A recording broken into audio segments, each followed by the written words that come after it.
یورپی یونین نے کہا ہے کہ ہم لبنان کے جنوب میں اقوام متحدہ کی امن فورس پر اسرائیل کے حملوں پر سخت تشویش کا شکار ہیں اور اسرائیلی حکام سے فوری بیان اور جامع تحقیقات کی توقع کرتے ہیں۔ یورپی یونین کے ممالک کے وزرائے خارجہ نے لکسمبرگ میں مشرق و سطح اور یوکرین کی پیش رفت پر تبادلہ خیال کیا۔ اجلاس کے آغاز میں وزراء نے اقوام متحدہ کی لبنان کی عبوری امن فورس یونیفل پر اسرائیل کے حملوں کے حوالے سے ایک مشترکہ بیان دیا۔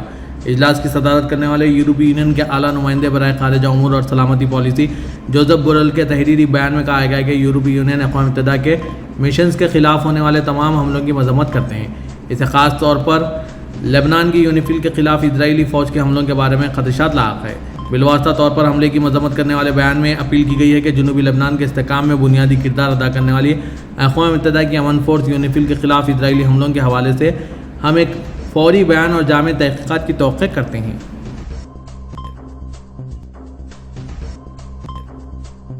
شمالی کوریا نے اپنے جنوبی سرحد پر متعین توپ خانہ یونٹوں کو حکم دیا ہے کہ جنوبی کوریا سے آنے والے ڈرون طیاروں پر فائر کھول دیا جائے۔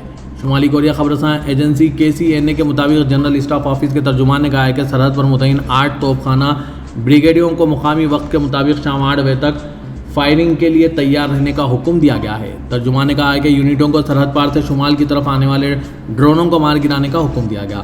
خبر میں کہا گیا کہ شمالی کوریا کی فوج جنوب کی جوابی کارروائی سے اچانک بڑھ سکنے والے ممکنہ تصادم کے لیے بھی تیار رہیں۔ شمالی کوریا وزارت خارجہ نے جاری کردہ بیان میں دعویٰ کیا تھا کہ جنوبی کوریا نے 3، 9 اور 10 اکتوبر کو پروپیگنڈا ایمفلٹوں والے ڈرون شمالی کوریا کے دارالحکومت پیونگ یانگ میں بھیجے ہیں۔ وزارت خارجہ نے اس اقدام کو شمالی کوریا کی خود مختاری و سلامتی کے ساتھ ساتھ بین الاقوامی قانون کی واضح اور سنگین خلاف ورزی قرار دیا اور جنوبی کوریا سے مطالبہ کیا تھا کہ یہ اشتعالی کارروائیاں جنگ میں تبدیلی اور تصادم کا سبب بن سکتی ہے، لہٰذا انہیں فوری طور پر بند کر دیا جائے۔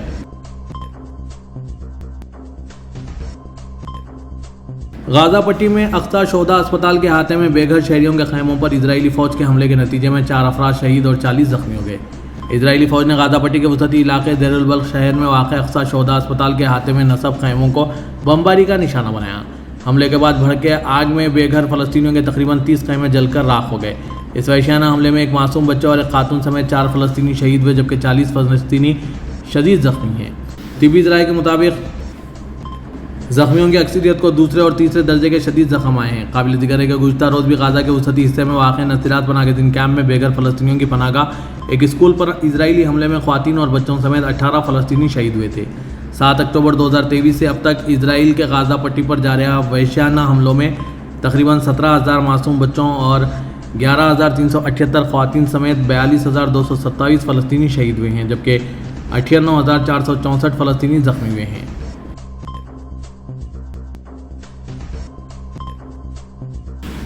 اسرائیلی ٹینکوں نے شام کے جنوبی صوبے خنیزرہ میں پوزیشن سنبھال لی ہے۔ مقامی ذرائع کے مطابق اسرائیلی فوج کے 2 بختربند ٹینکوں نے شامی سرحد عبور کر کے خنیزرہ کے جنوب میں واقع خودانہ گاؤں کے قریب اپنی پوزیشن بنائی ہے۔ اسرائیلی فوج نے ایک وسیع علاقے میں کھودی گئی اس پوزیشن کے لیے مٹی کے ڈھیر بنائے اور وہاں 2 ٹینک تعینات کیے ہیں۔ ان پوزیشن کے قریب واقع تل ہارا پہاڑی پر روسی فوجیوں کا ایک اڈہ موجود ہے۔ واضح کہ اسرائیلی فوج نے 9 اکتوبر کو خنیزرہ میں ایک فوجی ہیڈ کوارٹر کو نشانہ بنایا تھا اور شامی میڈیا نے اس حملے میں ایک فوجی کی ہلاکت کی اطلاع دی تھی۔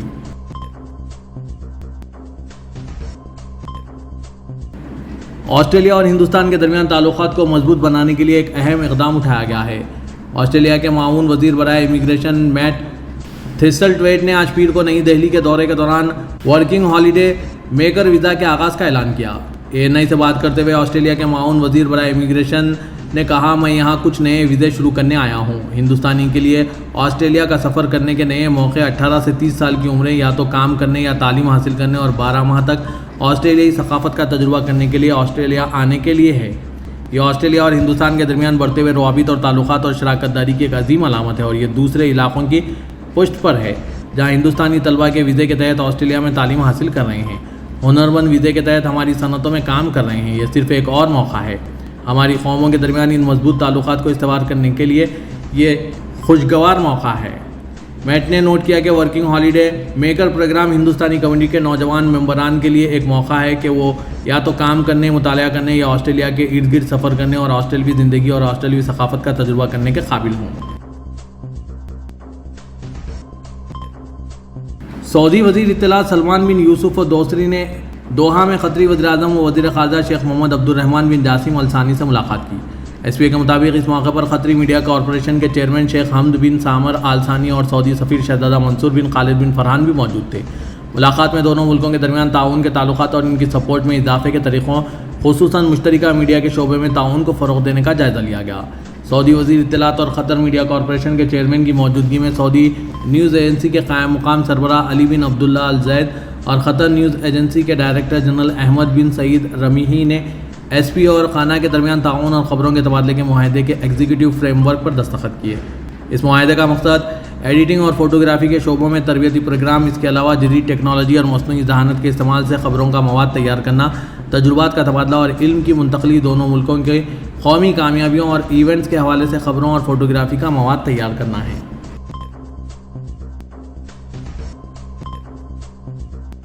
مسجد نبوی کے امور کی جنرل اتھارٹی نے کہا ہے کہ 2024 کے دوران اب تک 10 ملین افراد نے ریاض الجنہ روضہ شریف میں نماز ادا کی۔ ایس پی اے کے مطابق روضہ شریف میں مجموعی طور پر 55,83,885 مردوں اور 47,26,000 خواتین نے نماز ادا کی۔ اعداد و شمار میں بتایا گیا ہے کہ روضہ شریف میں داخلے سے پہلے انتظار کا اوسطاً وقت 20 منٹ تھا۔ زائرین کی روزانہ تعداد 48,000 تک پہنچ گئی، جبکہ زائرین کو 11 زبانوں میں آگہی فراہم کی گئی۔ یہ اقدامات مسجد نبوی میں زائرین اور نمازیوں کے لیے فراہم کی جانے والی خدمات کو بڑھانے کے لیے مملکت کی قیادت کی خواہشات کے مطابق ہے۔ واضح ہے کہ ریاض الجنہ روضہ شریف کا رقبہ 330 مربع میٹر ہے، جس میں فی گھنٹہ 800 افراد کی گنجائش ہے۔ اوسطاً ہر وزیٹر کو 10 منٹ ملتے ہیں۔ روضہ شریف میں زائرین کے داخلے کو آسان بنانے کے لیے 4 مراحل ہے۔ نسک اور توکل نے اپلیکیشن کے ذریعے اپائنٹمنٹ کی تصدیق، ای ڈیوائسز سے QR کوڈ اسکین کرنا، پھر زائرین کو کچھ دیر انتظار کے بعد روضہ شریف میں بھیجا جاتا ہے۔ مسجد نبوی امور کی اتھارٹی نے سیکورٹی اور انتظامی اداروں کے تعاون سے زائرین اور نمازیوں کے لیے روضہ شریف میں نماز اور روضہ رسول پر حاضری کے عمل کو آسان بنانے کے لیے کام کیا ہے۔ خادم حرمین شریفین شاہ سلمان بن عبدالعزیز اور ولی عہد شہزادہ محمد بن سلمان کی ہدایت پر عمل کرتے ہوئے آج پیر کو لبنان کی مدد کے لیے دوسرا سعودی طیارہ ریاض سے بیروت روانہ ہو گیا۔ سابق ویب سائٹ کے مطابق سعودی قیادت کی ہدایت پر لبنانی متاثرین کی مدد کے لیے فضائی پل قائم ہو گیا ہے۔ ریاض کے کنگ خالد انٹرنیشنل ایئرپورٹ سے بیروت روانہ ہوئے طیارے میں 40 ٹن امدادی سامان موجود ہے۔ امدادی سامان میں خشک راشن، ادویات، طبی آلات، کمبل اور خیمے شامل ہیں۔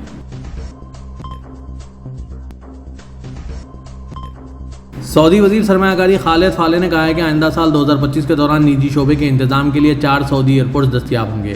وہ ریاض میں کنگ عبداللہ فائنینشل سینٹر میں گلوبل لاجسٹک فورم کے پہلے ایڈیشن سے خطاب کر رہے تھے۔ اخبار 24 کے مطابق انہوں نے کہا کہ سعودی عرب دنیا میں گرین انرجی پیدا کرنے والے سب سے بڑے ممالک میں سے ایک بن جائے گا۔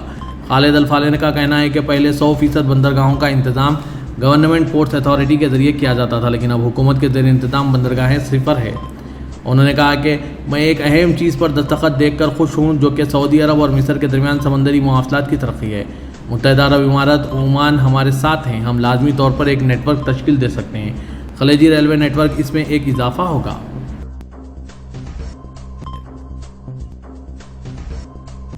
پاکستان میں وزیر اعلیٰ خیبر پختونخوا علی امین خان گنڈاپور نے کہا ہے کہ اگر عمران خان کے ساتھ ان کی بہن ڈاکٹرز یا پارٹی قائدین سے ملاقات نہ کرائی گئی تو کل اسلام آباد احتجاج کے لیے مارچ کیا جائے گا۔ آج پیر کو وزیر اعلیٰ خیبر پختونخوا کی زیر صدارت وزیر اعلیٰ ہاؤس پشاور میں PTI پارلیمانی پارٹی کا ایک اہم اجلاس منعقد ہوا، جس میں صوبے کے 4 ریجنز سے تعلق رکھنے والے تحریک انصاف کے قومی و صوبائی اسمبلی نمائندگان اور دیگر پارٹی قائدین نے شرکت کی۔ اجلاس میں اسلام آباد احتجاج کے انتظامات اور تیاریوں کا تفصیلی جائزہ لیا گیا۔ احتجاج میں زیادہ سے زیادہ لوگوں کی شرکت یقینی بنانے کے لیے حکمت عملی کو حتمی شکل دی گئی۔ اس مقصد کے لیے پارٹی قائدین اور منتخب عوامی نمائندوں کو ذمہ داریاں بھی تفویض کی گئی۔